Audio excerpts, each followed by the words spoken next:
blood, and power. These were the twin obsessions that defined Henry VIII's reign. As his bloated body decayed from within during those bleak winter days of 1547, England's most infamous monarch confronted his mortality with the same ruthless calculation that had driven him to execute 2 wives and countless rivals. "The lion is dying," whispered courtiers in hushed tones, but his claws remained sharp until the very end. The road to this grotesque finale had begun decades earlier, when Henry was celebrated as a striking, athletic prince admired across Europe for his vigor and charisma. How did this Renaissance golden boy transform into the monstrous tyrant gasping for breath in the candlelit chambers of Whitehall Palace? The answer lies not only in his notorious marriages, but also in a cascade of medical catastrophes that twisted both his body and mind beyond recognition. By January 1547, Henry was barely recognizable as the man who had once jousted among Europe's finest knights. His body had become a battlefield of suffering. His legs were riddled with suppurating ulcers that emitted a stench so revolting that attendants struggled to remain in his presence. The once proud king required mechanical contraptions to move his immense frame, which some accounts claim swelled to nearly 400 pounds. His handsome features were distorted and bloated, his eyes sunken into a face tinged with a sickly yellow pallor. The royal physicians had long exhausted their meager arsenal. Bloodletting, herbal tonics, and fervent prayers all failed against the onslaught of ailments consuming their sovereign. Most modern historians suspect Henry suffered from type 2 diabetes, gout, and possibly osteomyelitis, a vicious bone infection that could explain the constant torment in his legs. Even more troubling was his mental collapse. Henry's legendary temper worsened into violent outbursts, punctuated by spells of confused lethargy. Yet, even as death loomed, the battle for succession dominated the court. His third wife, Jane Seymour, had given him a male heir, the frail 9-year-old Edward, but factions already schemed to control the boy's future. The conservative Catholic party, led by the Duke of Norfolk, clashed with reformist Protestants under Edward Seymour, the young prince's uncle. Paranoid to the last, Henry signed death warrants with trembling hands, refusing to release his grip on power. The king's failing health remained one of England's most closely guarded secrets. Official proclamations continued to describe him as strong and vigorous, while reality told a grimly different tale. Those admitted into his chamber encountered a macabre scene, the vast royal bed shrouded in dark drapes, the cloying stench of decay only barely masked by incense, and at its center, the mountainous figure of a man who once embodied England's vitality. Palace servants whispered of his agonized cries echoing through the stone halls of Whitehall. Henry's leg ulcers tormented him so severely that even the smallest motion triggered paroxysms of pain. His physicians prescribed bizarre remedies, poultices of boiled onions, and even powdered human skull. These desperate treatments only worsened his suffering. More effective was the steady use of opium, which dulled the pain but further clouded his already deteriorating mind. The psychological torment rivaled the physical. Once the most feared man in England, whose word alone determined life or death, Henry was now powerless against the betrayal of his own body. Court records describe increasingly erratic behavior, episodes of near delirium where he muttered of ghosts speaking to the shades of executed rivals or calling out for wives long dead. In his moments of lucidity, he obsessively reviewed his will, determined to dictate the fate of his dynasty, even from beyond the grave. Observers grew alarmed at his shifting religious stances during these final days. Having severed England from Rome to crown himself head of the church, Henry now seemed haunted by doubts. One day he demanded Catholic rites, the next he reaffirmed Protestant doctrine. His chaplain noted how the king often awoke in terror, insisting he saw the accusing faces of Thomas More, Anne Boleyn, and other victims of his reign standing silently at his bedside. His impending death created a perilous vacuum of power. Courtiers scrambled to secure influence, aware that once the lion finally fell, England would enter an uncertain future under a child king. The Privy Council fractured into rival camps, each maneuvering to secure influence in the coming regency. Thomas Howard, Duke of Norfolk, who had survived decades of deadly intrigue, suddenly found himself outflanked by the Protestant faction. In one last demonstration of Henry's enduring ruthlessness, Norfolk was condemned to death for treason in the king's name. Yet fate intervened. Henry expired before the execution could be carried out, leaving Norfolk imprisoned but alive. On January 27, 1547, Henry's decline reached its final crisis. Witnesses reported that the king suffered a seizure so violent attendants had to physically restrain him to prevent injury. When the fit subsided, Henry was left struggling to speak, the right side of his body partially paralyzed, clear signs of what modern medicine would identify as a massive stroke. The royal physicians, well aware that failure to preserve their patient could mean disgrace or even execution, worked desperately to revive him. They pressed hot irons to his flesh and forced foul-tasting medicinal brews down his throat. Throughout the ordeal, access to Henry's chamber was strictly controlled by his most trusted advisor, Thomas Cranmer, the Archbishop of Canterbury. This secrecy was practical as much as ceremonial. Premature news of the king's impending death might have triggered factional coups or even foreign invasion. Only the most necessary attendants were permitted entry, each bound to silence about the monarch's true condition. Even Queen Catherine Parr, Henry's sixth and surviving wife, was at times denied access to her husband's bedside. As January gave way to February, Henry drifted in and out of consciousness. During fleeting moments of awareness, he revealed a gnawing terror of the judgment awaiting him. The man who had condemned 2 wives, executed nobles, and ordered the deaths of thousands of commoners now faced his own mortality with increasing dread. According to one attendant's journal, Henry was overheard murmuring prayers and begging for forgiveness in his sleep, a haunting contrast to the iron-willed autocrat who had reshaped England's religious order through brute force. Court documents describe the extraordinary measures taken to preserve a semblance of dignity during these final weeks. As the king's bodily functions failed, teams of servants labored in shifts to perform the degrading work of cleaning and shifting his massive frame.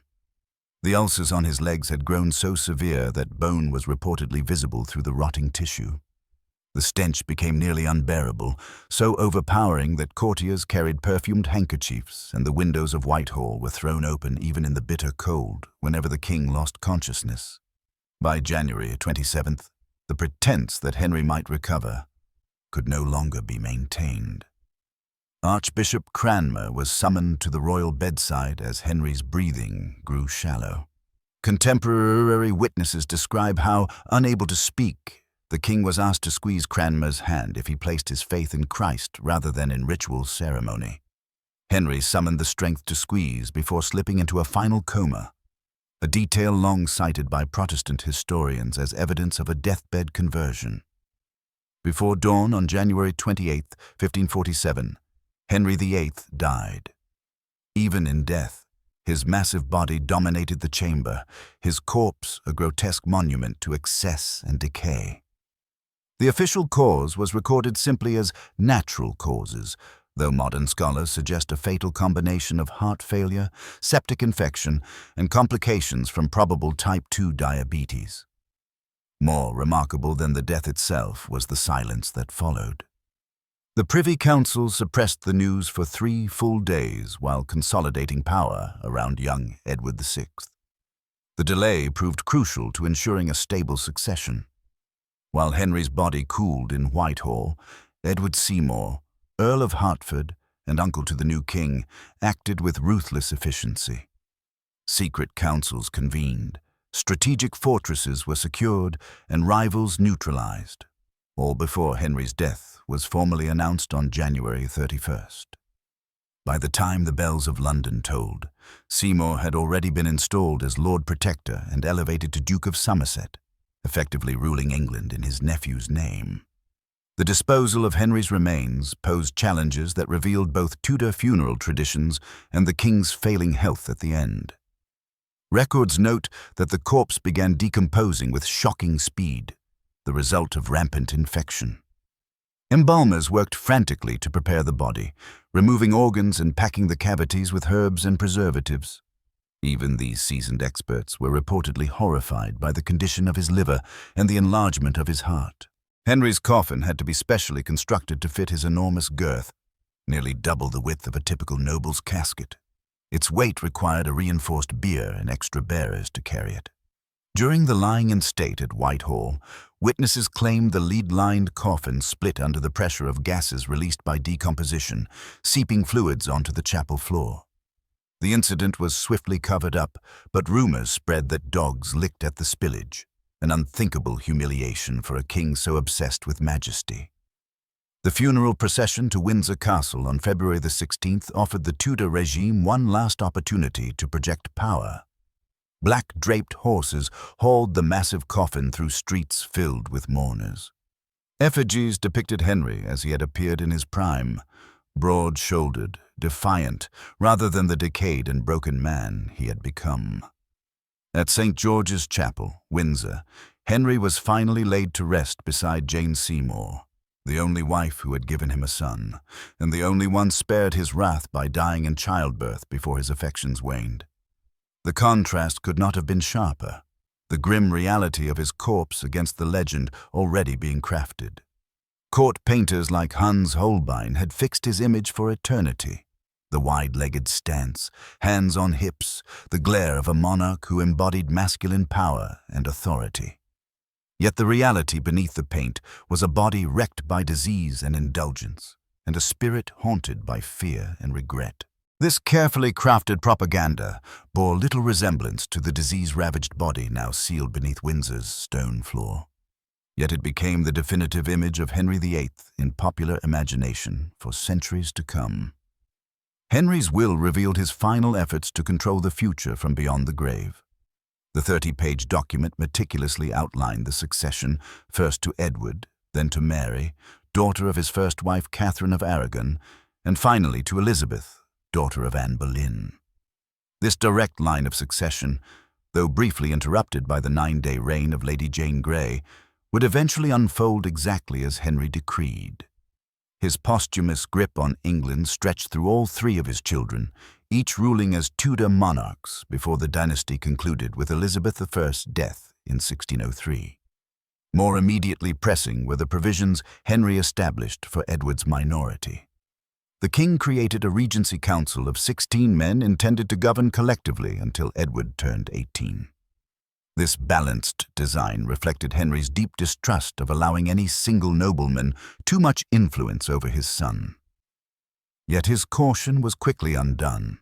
Within days of Henry's death, Edward Seymour outmaneuvered his fellow councillors to seize the title of Lord Protector. The speed with which Henry's plans were circumvented revealed the limits of even a monarch's authority once death stripped away his fearsome presence. The medical legacy of Henry's final days continues to intrigue historians and physicians alike. His symptoms have been retrospectively linked to everything from syphilis to scurvy. However, the strongest evidence points to type 2 diabetes complicated by chronic osteomyelitis. The king's surviving medical records describe increasingly desperate treatments, ranging from the application of live pigeons cut in half and pressed against his ulcers to alchemical concoctions made of gold and crushed gemstones. These extravagant but ineffective remedies highlight both the shortcomings of Tudor medicine and the extraordinary measures attempted for a patient of Henry's stature. Perhaps most poignant were the personal items found in Henry's chambers after his death. Alongside the expected symbols of royal power, jeweled daggers, state seals, and diplomatic correspondence, servants discovered a small locked chest containing more intimate relics. A miniature portrait of Jane Seymour, a lock of hair thought to belong to his mother Elizabeth of York, and a child's handwritten prayer book, possibly Elizabeth's before her mother's execution. These humanizing fragments offer a rare glimpse of the man beneath the monstrous reputation, suggesting that even as his body and mind decayed, Henry clung to personal bonds and private sentiment. The king's death unleashed immediate political realignments that would shape England's destiny for decades. Conservative Catholic forces that had retained influence in Henry's final years were suddenly swept aside as Edward Seymour entrenched a decisively Protestant regency. Archbishop Cranmer, who had administered Henry's last rites, quickly accelerated reforms the king himself had pursued more cautiously. Within 2 years of Henry's passing, the first English Book of Common Prayer appeared, pushing the nation further toward Protestantism than Henry had ever dared. Henry's complex religious stance, having broken with Rome yet preserving many Catholic traditions, left behind a legacy open to interpretation. Protestants celebrated his rejection of papal supremacy, while Catholics pointed to his defense of transubstantiation and opposition to Lutheran doctrines. This theological ambiguity fueled decades of conflict across the reigns of all 3 of his children. Radical Protestantism under Edward, Catholic restoration under Mary, and finally the carefully balanced settlement crafted by Elizabeth. The king's death also marked a pivotal moment in Tudor propaganda. Having projected Henry as England's mighty defender against foreign threats and papal tyranny, royal imagemakers now faced the challenge of transferring that aura to a boy of 9. Portraits of young Edward VI deliberately echoed his father's iconic stance, depicting the child in the same wide-legged posture with a defiant expression. Court ceremonies reinforced this continuity. Courtiers were required to bow before Edward's empty throne with the same reverence once given to Henry. Beyond politics, Henry's death reverberated through everyday life across the realm. For nearly 4 decades, he had embodied royal authority. His moods and whims had shaped governance down to the parish level. His passing created not only a political void, but also a psychological one. Parish records from 1547 note widespread anxiety, filled with reports of prophetic dreams, unusual celestial signs, and even ghostly apparitions.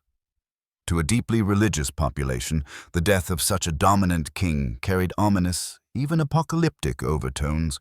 International reactions further revealed England's precarious place on the European stage. The French ambassador recorded that King Francis I genuinely mourned his brother of England, despite their frequent wars.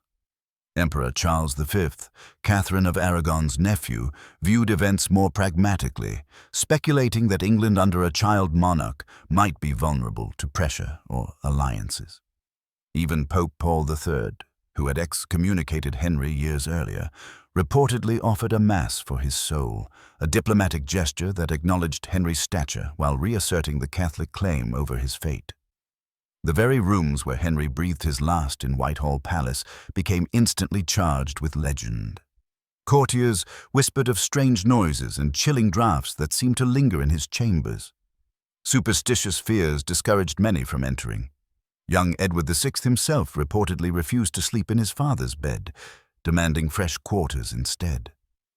This haunted atmosphere reflected the traumatic impact of Henry's decline on those who had long served him, men and women conditioned to live in fear of his unpredictable demands. Henry's medical case remains among the most extensively documented royal deaths in history, offering valuable insights into Tudor practice. His physicians kept detailed notes on treatments administered during his final months. These records survived not as mere curiosities, but as proof that every possible effort had been made to save the king. They reveal a medical culture straddling 2 worlds, still grounded in ancient Galenic theories of balancing humors, yet increasingly shaped by Renaissance experimentation.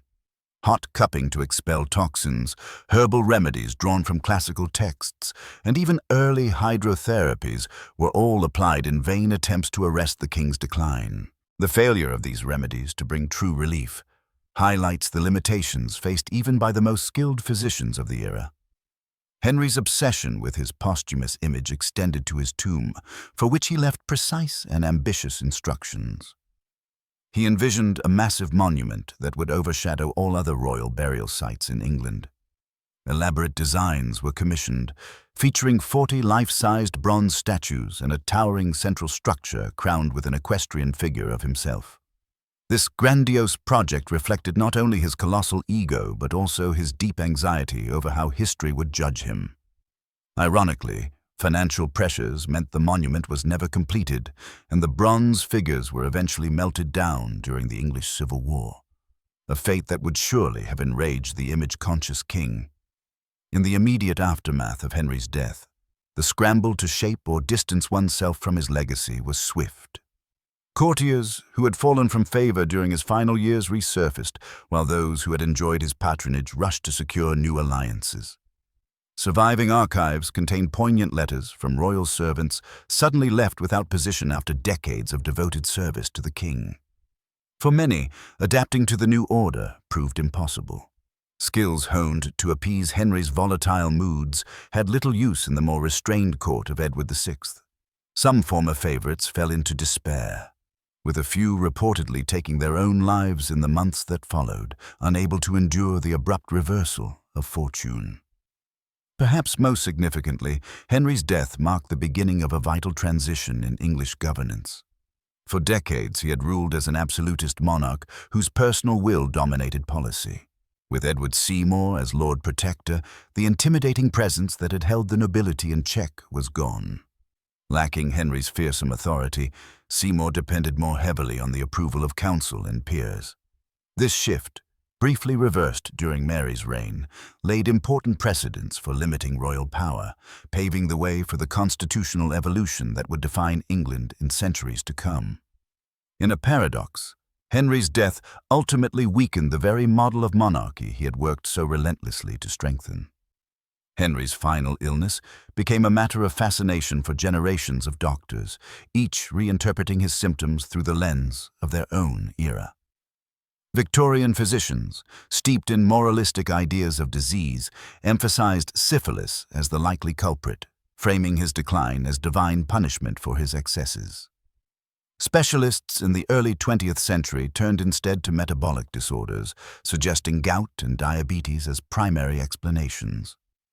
More recent historians have proposed complex diagnoses including McLeod syndrome, a rare genetic condition that might explain his physical decline and erratic mental state, as well as chronic traumatic encephalopathy resulting from repeated jousting injuries in his youth. The treatment of Henry's personal possessions after death provides an intimate glimpse into Tudor attitudes toward mortality and remembrance.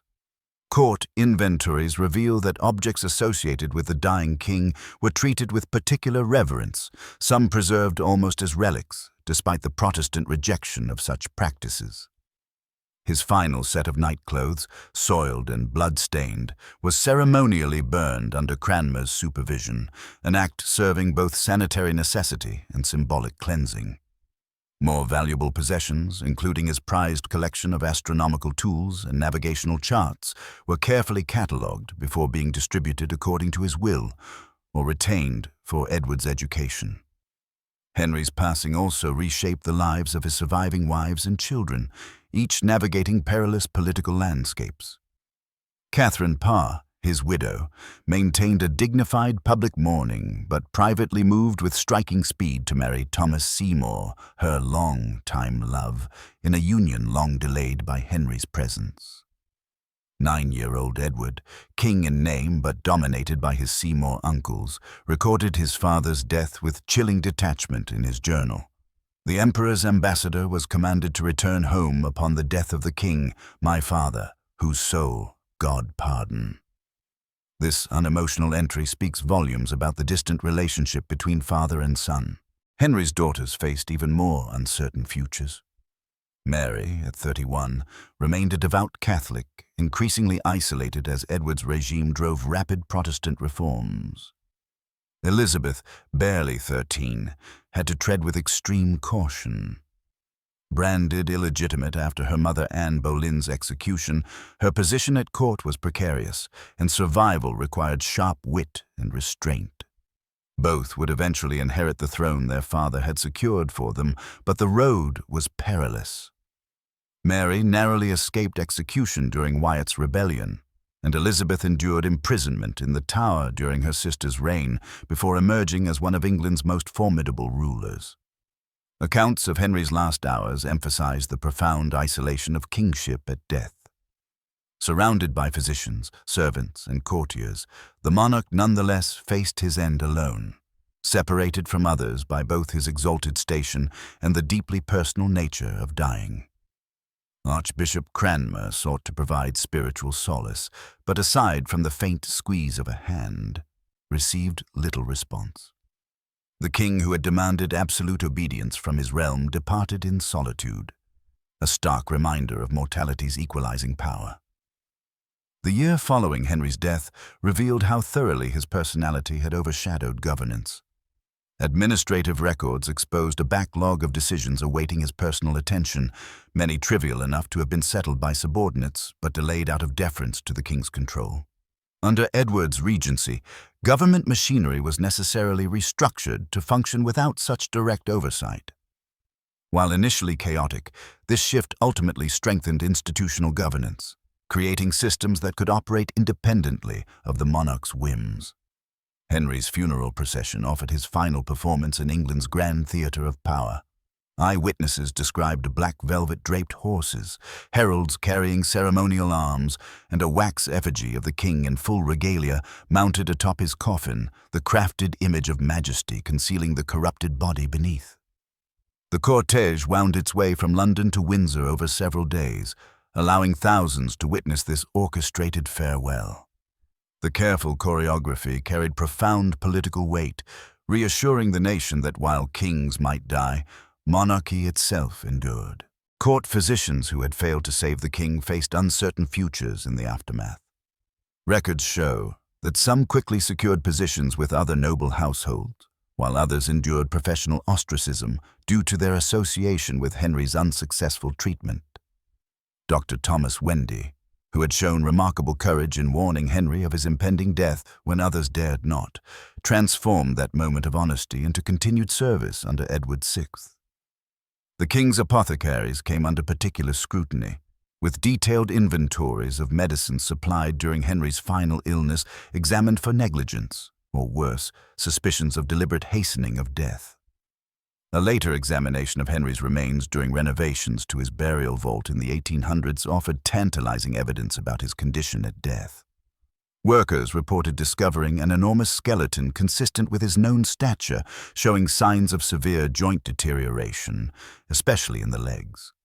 Modern forensic analysis of historical records suggests Henry may have weighed close to 400 pounds at the time of his death, with a waistline exceeding 50 inches.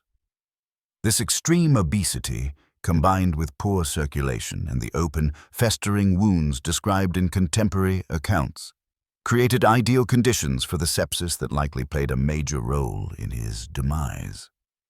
Perhaps most revealing about Henry's final days is what they expose about the limitations of power itself.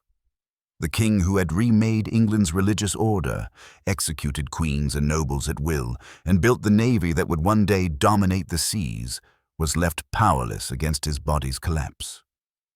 Court accounts describe him raging at his physicians, demanding they restore his health through sheer force of command.